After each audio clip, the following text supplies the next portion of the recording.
What made you never touch a game again? I was obsessed with World of Warcraft for 3 years. Not just playing casually, I mean 14 hours a day, every day, leading a guild of 40 people through the hardest raids in the game.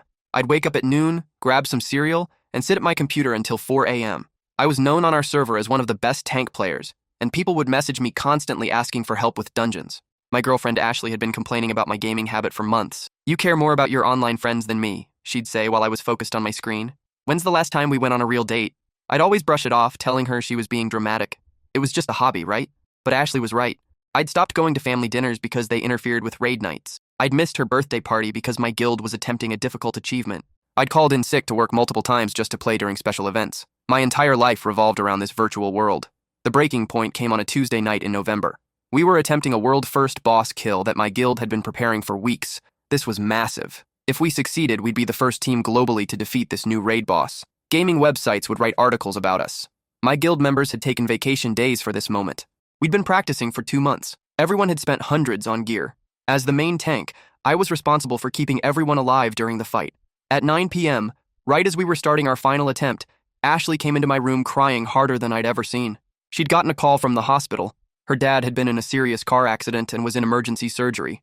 Internal bleeding, broken ribs, the doctors weren't sure if he'd make it. She needed me to drive her there immediately because she was too shaken to drive safely.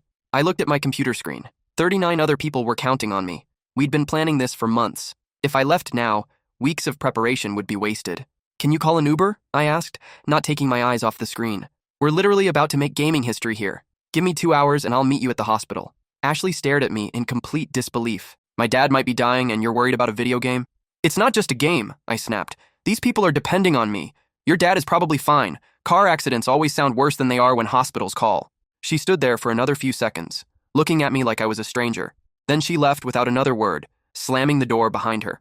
We killed the boss 40 minutes later. Got the world-first achievement. The gaming forums exploded with congratulations. I felt like a champion for about 10 minutes. Then Ashley texted me from the hospital at 11:47 p.m. "Dad didn't make it through surgery. He died 20 minutes ago. We're over. Don't contact me again." I sat there staring at that message, then at my computer screen showing our victory celebration.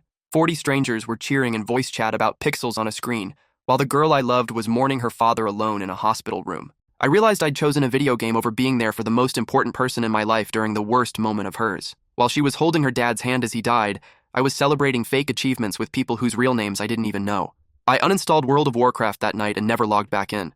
Deleted my character that I'd spent 3 years building. 5 years later, I still think about that choice every day. Ashley was right. Her dad died while I was playing pretend hero to people I'd never even met. Some achievements aren't worth what you sacrifice to get them.